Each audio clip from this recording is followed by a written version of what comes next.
शं वरुणः शन्नो भवत्वर्यमा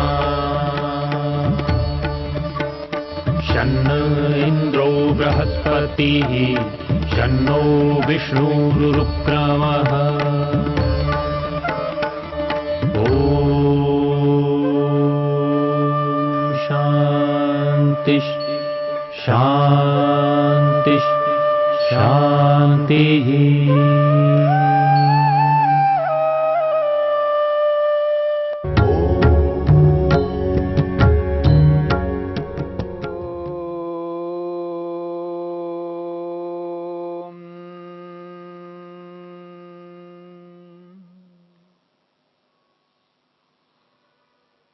तत्प्रतिषेधार्थम एकतत्व अभ्यासः। उन विघ्नों को, उन बाधक तत्वों को, योग के उन शत्रुओं को रोकने के लिए, नष्ट करने के लिए एक तत्व अभ्यास, एक परमपिता परमात्मा का अभ्यास करना चाहिए। जब परमपिता परमात्मा का निरंतर व्यक्ति अभ्यास करता है, उस अभ्यास से विघ्नों को समाप्त किया जा सकता है। विघ्नों को आने ही नहीं देंगे, विघ्नों का आना ही रुक जाएगा। व्यक्ति जागरूक हो जाता है वेद को पढ़ने से, वेद का स्वाध्याय करने से, वेद के अनुसार ईश्वर के गुण, कर्म और स्वभावों को यथार्थ रूप में जानता है, समझता है। स्वाध्याय मनुष्य को मनुष्य बना देता है। स्वाध्याय व्यक्ति को व्यक्ति के कर्तव्यों का बोध कराता है। स्वाध्याय हिंसा और अहिंसा को समझाता है। स्वाध्याय सत्य और असत्य का बोध कराता है। उचित अनुचित का भान तब व्यक्ति को होता है जब शास्त्रों का अध्ययन करता है, शास्त्रों का बोध करता है, और विशेषकर जब वेद का स्वाध्याय करता है तो वेद में ईश्वर के जिन गुण, कर्म, स्वभावों का वर्णन आया है, उनको यथार्थ रूप में जब जान लेता है, तब उसके समक्ष ये बात आ जाती है, ये जो विघ्न हैं, इन विघ्नों को रोकना है। बिना विघ्नों को रोके मैं योग मार्ग में आगे बढ़ नहीं सकता। व्याधि को रोकेगा, और व्याधि को इसलिए रोकेगा, वेद स्वाध्याय के माध्यम से उसको ये पता लगता है कि कब खाना है, कब नहीं खाना है। शरीर किस प्रकार का है, शरीर की प्रकृति क्या है? वात प्रकृति है, पित्त प्रकृति है, कफ प्रकृति है, और मेरी प्रकृति किस प्रकार की है? शारीरिक स्थिति को अनुभव करता हुआ, शरीर के अनुरूप, स्वास्थ्य के अनुरूप, अपने लक्ष्य के अनुरूप, ईश्वर के आदेश के अनुरूप, यथार्थ सत्य के अनुरूप, विवेक वैराग्य के अनुरूप अपने शरीर को बनाए रखने के लिए जब व्यक्ति भोजन करता है, अनुकूल भोजन करता है, प्रतिकूल भोजन नहीं कर सकता। उसकी दिनचर्या, उसका जो शेड्यूल है, वो ईश्वर के आदेश के अनुरूप होगा, वेद के अनुरूप होगा, अपने लक्ष्य के अनुरूप होगा। असमय जब चाहे तब नहीं खा सकता, बिना भूख के नहीं खा सकता। ऋतु के अनुरूप, ऋतु के अनुसार भोजन करेगा।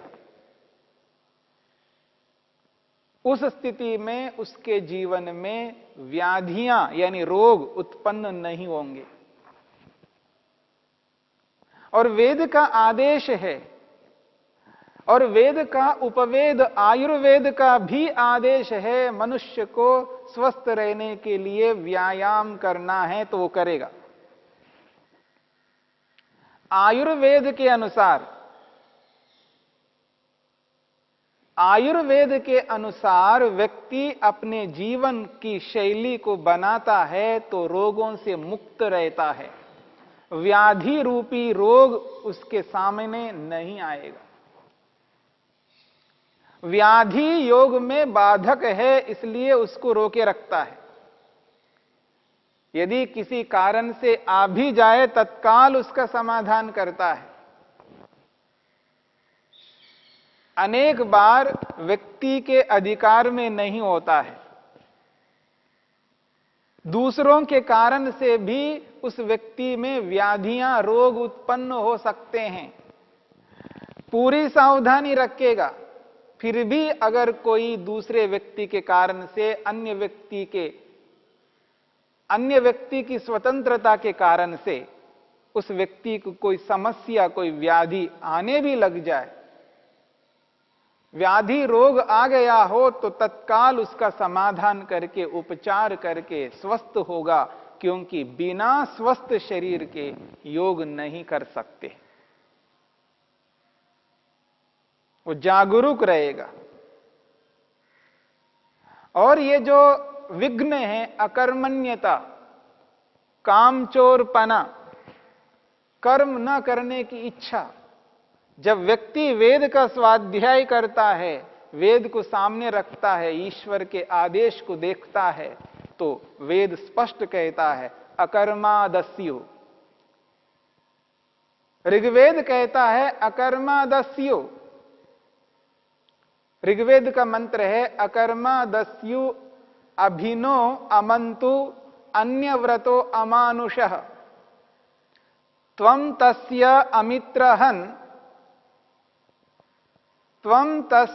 अमित्रहन् वध दासस्य दंभय। ये ऋग्वेद का मंत्र है। इस मंत्र में उस मनुष्य के लिए संकेत किया जा रहा है जो कर्म नहीं करना चाहता है, कामचोर है, जी चुराता है, कर्तव्य कर्मों से जी चुराता है, भागता है, कार्य से कर्म से दूर रहना चाहता है, तो ऋग्वेद कहता है अकर्मादस्यु। जो कर्म नहीं करना चाहता है, जो कामचोर है, वो दस्यु है। दस्यु उसको कहते हैं जो व्यक्ति जनता की हानि करता है, समाज की हानि करता है, मनुष्य मात्र के लिए वो हानिकारक है, प्राणी मात्र के लिए वह हानिकारक है, इसलिए वो दस्यु है। दस्यु का मोटा अर्थ है वो डाकू है। वो बिना पुरुषार्थ के सब कुछ प्राप्त करना चाहता है। अकर्मादस्यु, जो कर्म नहीं करना चाहता, जो कामचोर है, कर्मों से जी चुराता है, ऐसे व्यक्ति के लिए वेद कहता है अकर्मादस्यु। इसलिए स्त्यान रूपी विघ्न को, योग का दूसरा विघ्न है स्त्यान, अकर्मण्यता, कर्म न करने की इच्छा रखना, कामचोरपना, ये जीवन में आने ही नहीं देता है। योगाभ्यासी वेद का स्वाध्याय करता हुआ वेद के आदेश को अपने समक्ष रखता है। वेद कहता है अकर्मादस्यु, मैं अकर्मा नहीं बन सकता, मैं दस्यु नहीं हो सकता हूं, मैं पुरुषार्थी हूं, मैं पुरुषार्थ करने वाला हूं, मैं कर्म करने वाला हूं, मेरा स्वभाव ही कर्म करना है, मैं कैसे अकर्मा बन सकता हूं। क्रतोस्मरा वेद कहता है, यजुर्वेद कहता है तू तो क्रतु हो, तुम तो क्रतु हो, कर्म करना तेरा स्वभाव है। तू अपने क्रतुत्व को, अपने प्रयत्न को, अपने कर्म को जानो, समझो। क्रतोस्मरा, हे क्रतु, हे कर्मशील मनुष्य, तुम अपने सामर्थ्य को पहचानो, अपने कर्म करने के सामर्थ्य को जानो। मैं कैसे अकर्मा बन सकता हूं और कैसे मैं दस्यु बनूं और जनता की हानि करूं। जब व्यक्ति कर्म करता नहीं है, कामचोर होता है, वो जनता के लिए भार है। जैसे भिखारी लोग होते हैं, कर्म नहीं करना चाहते हैं। जब उनको कहा जाता है आप कर्म करो, आप ऐसा करो तो आपको सारी सुविधाएं मिलेंगी, भोजन मिलेगा, पैसा मिलेगा, नहीं, वो कर्म नहीं करना चाहता है। बिना कर्म के ही वो साधनों को प्राप्त करना चाहता है। अकर्मा, मैं अकर्मा नहीं बन सकता हूं, मैं तो कर्मशील हूं। जब व्यक्ति वेद का स्वाध्याय करता है, वेद के साथ जुड़ा रहता है, ईश्वर के साथ जुड़ा रहता है, ईश्वर के आदेश को अनुभव करता है, तो वो अपने जीवन में स्त्यान को, अकर्मण्यता को आने नहीं देता।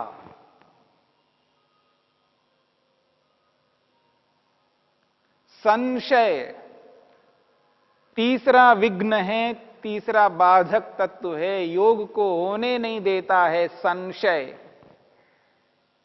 और संशय तब व्यक्ति को होता है जब उसको जानकारी नहीं होती है, उसको ज्ञान, नॉलेज नहीं होता है, उसको यथार्थता के बारे में बोध नहीं होता, विवेक नहीं होता है। ऐसी स्थिति में व्यक्ति संशय से ग्रस्त होता है। संशयात्मा विनश्यति। जब व्यक्ति योग करना चाहता है, योगाभ्यास करना चाहता है, योगाभ्यास व्यक्ति तब कर सकता है जब व्यक्ति निरंतर स्वाध्याय करता जाए। जो व्यक्ति स्वाध्याय नहीं करता, वह व्यक्ति योगाभ्यास नहीं कर पाएगा। इस बात को समझने का प्रयत्न करना। जो व्यक्ति स्वाध्याय नहीं करना चाहता है, वह व्यक्ति योगाभ्यास नहीं कर सकता, क्योंकि स्वाध्याय न करने वाले व्यक्ति के मन में संशय बना रहता है। और संशयात्मा विनश्यति, जो संशय रखता है उसका नाश होता है। यानी वो अपने लक्ष्य की ओर अग्रसर नहीं हो सकता है। लक्ष्य से च्युत हो जाना, लक्ष्य से भटक जाना ही उसका नाश है। लक्ष्य से दूर होना ही उसका नाश है। संशयात्मा विनश्यति। इसलिए वेद कहता है स्वाध्याय करो, स्वाध्याय करना है। और योग का भी ये आदेश है, स्वाध्याय करना। स्वाध्यायाद योगमासीत। स्वाध्याय के माध्यम से ही योग कर सकते हो, बिना स्वाध्याय के योग नहीं कर सकते। जब व्यक्ति वेद का स्वाध्याय करता है, रोज वेद पढ़ता है और वेद के उन मंत्रों के माध्यम से ईश्वर के गुण, कर्म, स्वभावों को जानता है, न केवल ईश्वर के गुण, कर्म, स्वभावों को जानता है, स्वयं के गुण, कर्म, स्वभावों को भी जानता है। इतना ही नहीं, ये सारा का सारा ब्रह्मांड है, ये सारा जगत है, ये जो संसार है, संसार में स्थित जितने पदार्थ हैं, इन पदार्थों को भी जानता है।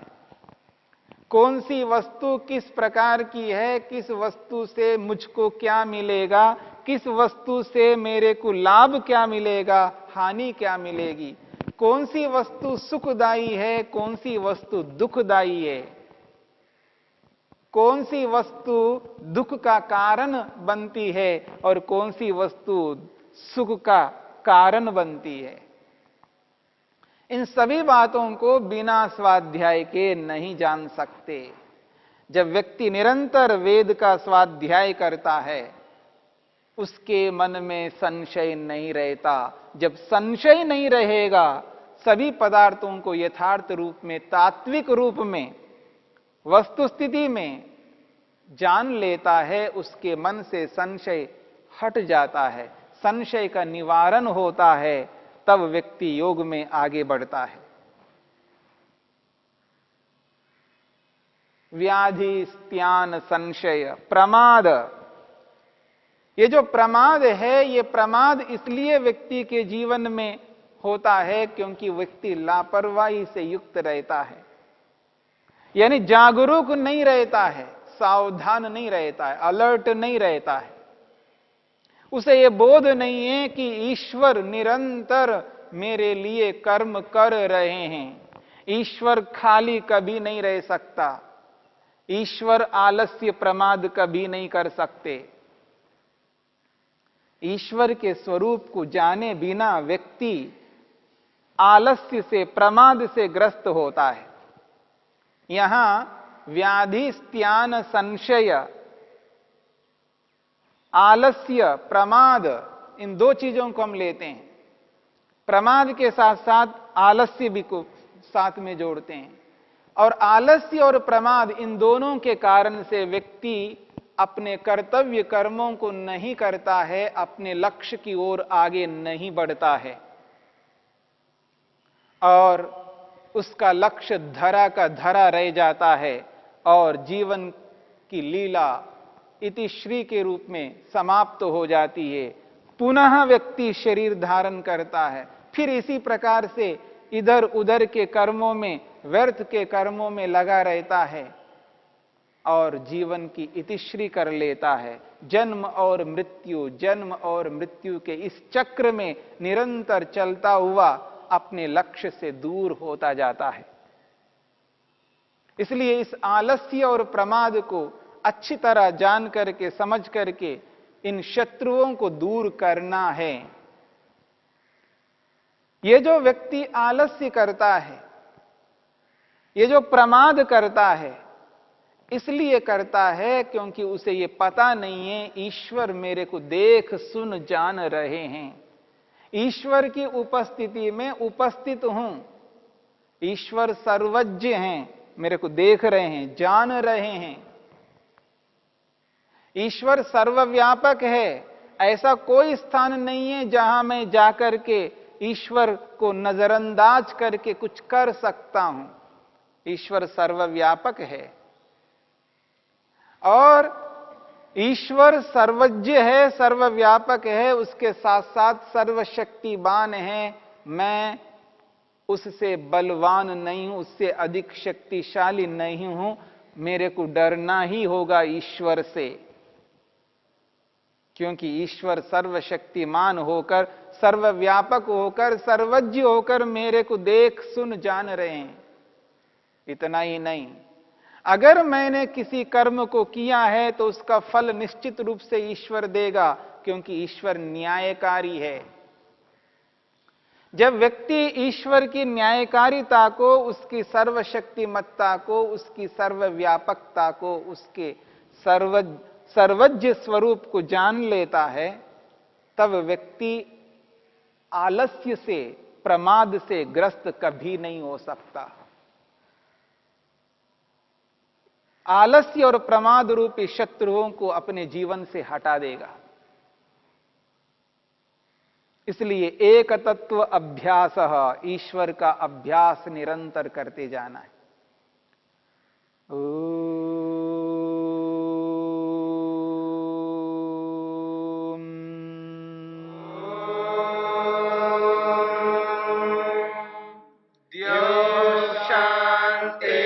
शांतिरंतरिक्षं शांति पृथिवी शांतिरापः शांतिरोषधयः